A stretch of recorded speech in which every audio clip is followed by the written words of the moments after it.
Hello, welcome to Air Cool Performance. My name is Wayne Calderaro. I am the Harley Doctor.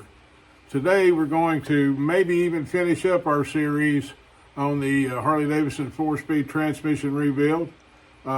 We've tried to keep these short as we can so you could go back to each one should you need to. And so today like I said, we're going to get the kicker cover on and the clutch push rod, the throw-out bearing, and explain to you a little bit what's going on with that. Okay, first we're going to identify our parts. You know, this is our old style throw-out bearing. The new style throw-out bearing is basically a hardened washer, a wafer bearing with a little brass bush, and another hardened washer and a clip. And when everything is groovy, they work okay. But this is what I like. This is the best, in my opinion. And so we're going to be using this today. Actually, this came with the transmission. If you recall, we had some issue to show you where the kicker cover in here had been relieved in order for that the old style bearing to work. All right, and then of course this is our clutch push rod.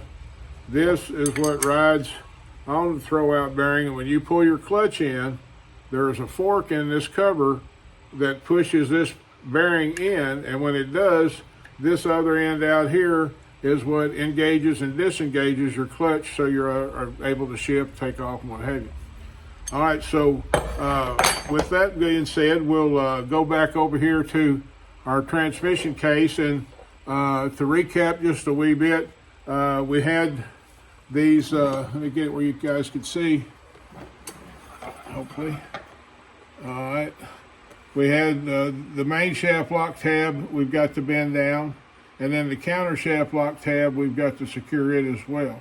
And so this right here, I don't know how well you can see this, but the best way to do this, and I'll show you, I'll try to stay out of the way to where you can see. The best way to do this is to get you a pair of channel locks and get a bite on that ear. And remember, we've got to go to one that's on a flat of the nut or what have you. So we're going to just grab this like that, and we're simply just going to squeeze it shut, just like that right there. So just like this tab, we're bending it down, but we're doing it by squeezing it shut with the pliers. All right, so now this here is probably the worst lock tab in history. You can't tell me that couldn't be redesigned, but hey, you know, I don't know who's who at the zoo anymore. So let me show you a little trick on how to do this. Now, this is not woodworking class 101, but this here, my friends, is a wood chisel. And we've got to get in between that. I mean, you can see that is flat up against this starter clutch gear. So we have got to get in between that and this lock tab in order to bend it down. So we're going to take this, and this has got a very sharp edge and a relief coming back this way, and we're going to use that relief to bend this tab out for us. So get where you, I'm right in the way, get where you can see. All right, so we're going to, and we just want to upset that just a little bit. Now, can you see how we've got this bent down just a wee bit? So now, as we did before, we're going to take our channel lock pliers and see if we've got enough to get on it. We may have to give it a little bit more. Now, that's good. Now, once we get it to that point right there, then we're going to just take a regular punch and bring that out. And there you go. That's good in all 50 states and certain parts of Canada right there. Yeehaw. All right, so now, looking at this here, now that we've got these two items secured, this right here, a lot of people leave this out. And what this is an oil deflector. And as the tranny is spinning, it's throwing oil every which way, you know. So what happens is oil will get up here and collect in this trough. And as you can see how it has a little bit of an incline, get where you can see, it has a little bit of an incline to it. So that way the oil runs down and gets in this bearing. And that's a good thing. So anyway, armed with that now, we went ahead and your gasket, I went ahead and put it on with a little bit of schmoo. Now, a word about schmoo. That stuff, and the one thing that you don't want to use is, if at all possible, is silicone. Silicone has a half-life of 1,000,000 years, man. And like when you put a big blob of that stuff around this doesn't matter if it's a car, truck, whatever, motorcycle. When you put a big blob of that stuff on there and you tighten everything down and it wicks out, and then you think, I'll just clean that off. Yeah, you just get a razor blade, cut that off. Whatever the amount that is squirted out has also squirted in. And sooner or later, it'll shear off of that surface and get down into the oil. And I've done several motorcycles where the oil passages are packed full of silicone, and it's a killer. So I use like an anaerobic type sealer and stuff in this permagasket type deal. No silicones whatsoever. And you also the key is to not load that up there. You're not making a Big Mac. It's just keeping the gasket. So just put a very small amount of schmoo, or as Brother Slim says, poo-poo. Put a very small amount of poo-poo on there, because the secret to a good seal are the sealing surfaces. Make sure that take time to check to make sure the surfaces are straight, that they're flat. We take a draw file and just lightly go over them just as a course of habit, just to make sure, because you'd be surprised sometimes when you tighten down a bolt, and I'm sure you've seen this. You tighten down a bolt, you look on the back side of it, and it's swelled out. You need to knock that down. Get it to where everything is fit and flush. All right, so now, we went ahead and put our gasket on here with a little bit of poo-poo. And we've just did our lock tabs, so they're good forever, amen. So now what we're going to do is we're going to put our kicker cover on with our throwout bearing and our clutch release rod. So good to know the orientation. Before we get into that is, I want you to look at this kicker cover right here. All right, see that? Notice this pin. Now, we're going to turn this cover to us. And as you're looking at this cover, you want that pin to be at 9 o'clock, okay? Why? All right, so here it is right here. Well, we're going into here. This, let me get where you can see. All right, we're putting our cover on, so this gear and this pin has got to live in this area here. So obviously it's got to stay between here and there. So if we put it at 9 o'clock, which is going to be right here, when we go on, there will be no interference. And then we're going to clock it till it comes back and stops on this pad with these two screws. And if when it does that, you'll know you're at home position. And your kicker spring slot should be at about, 5 o'clock position, something like that. We'll see when we put it on there. But anyway, so that's what we're fixing to do right now. And also, another word, if you look at this right here, what do you see? You see threaded holes.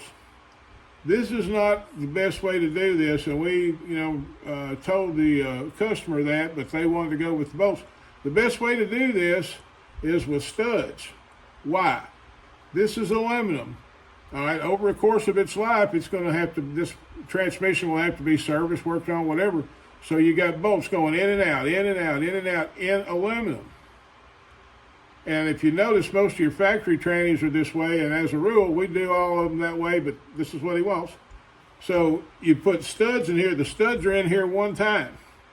It will never mess with these threads again. And then you put the cover on, and then you've got nuts and washers. Works great. But this is what we've got, so I just wanted to explain the difference to you there on that. All right, so what we're going to do now is inside this cover also, get it to where you can see.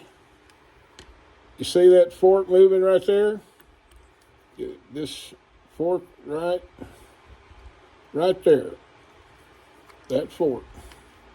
That fork is what's going to push our throwout bearing in and out.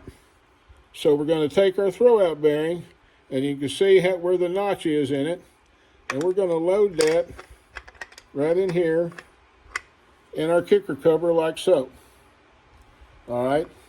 Now we're going to take our clutch push rod, and if you'll notice, on one end here, it just has that taper, and this is the end that works on the clutch. On the other side, if you see, there's a different OD right here, and with a little chamfer. That's what goes into our throwout bearing. So we're going to put that in there like that, to where this is what we've got. Now we're going to come over here to our transmission. We're going to put our rod inside the main shaft, and we're just going to slowly go on up through there. And see how easy that was? When you got this stuff lined out, boys, dudes and dudettes, it'll go pretty smooth. So now we're going to start a couple of bolts just to hold him in place, and all that kind of stuff. And so now would be a good time to have a word from our sponsor, but we don't have one, so we'll have to bypass that. Yeah, all right.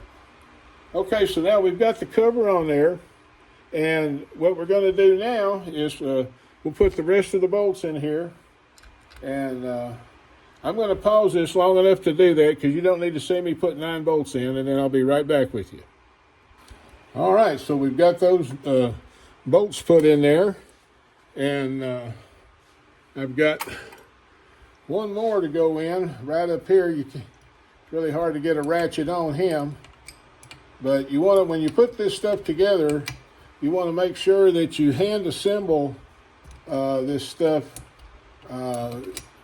before you ever try to put a ratchet or an air tool. You know, we hardly ever use air tools here. They're a great thing for disassembly, but I'm not a big fan of them. I've seen what they can do in the wrong situation. But in disassembly, they're okay. But a lot of times, they'll get if there's a weak link in the assembly and you're taking it apart, the impact tools will find it. Okay, so now we've got that secured. So what we're going to do now is we want to clock our kicker gear back to the right position for the spring. And I'm getting around here where you can see this groove right here. That's where the kicker spring retains. So we're going to turn this back just till we get to that stop. And that's where the stop is. Remember, we said it'd be about 5 o'clock. So it's about between 4 and 5 o'clock. Right there is where you want that. And the reason why, you can see, is when you put your kicker spring on here, and then you have to wind it back to get around this tab, and that's sometimes a little bit of a deal too. Let me see if I could get here. There's a better way to do that. We'll run that back just a little until we can get this back. Now, do that, and we bring it back to the stop position, and there we go. So now the only thing that we got now, we'll check our, oh yeah.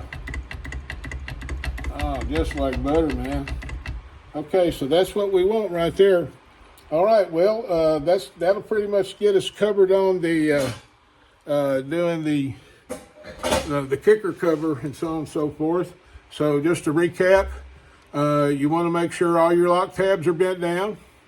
You want to make sure that your kicker stop stud, when you're looking at the cover at you, it's at 9 o'clock, and that way that's going to put it right about here, so you'll be able, you saw how easy it slid on. That's what you want. You know, I've seen people fight that stuff, and anyway, you want it when it'll go on right. Sound like Porky Pig. All right, but anyway, that's going to wrap this up. And again, I really appreciate y'all watching. I hope you are getting something out of it. I know I am. I'm enjoying this. And like I said, I'm trying to keep this simple. There's a lot of guys out there that can do this. You know, there's no question. But you can do this too. You don't have to have special stuff. Sometimes it helps, but as you're saying, we pretty much did everything from right here with the hand tools. and that tranny will live a long time, because we make sure that you check everything, make sure it's free, and all, and that's going to be your best bet. And always double check. So we're going to do the next video. We're going to double check and make sure we got everything cool, and then that'll probably wrap it up. But hey, thanks for watching. Please like and subscribe. And as always, I encourage you. I'm a work in progress myself, man. So please make God part of your day. You will be glad you did. Thanks for watching. See you soon.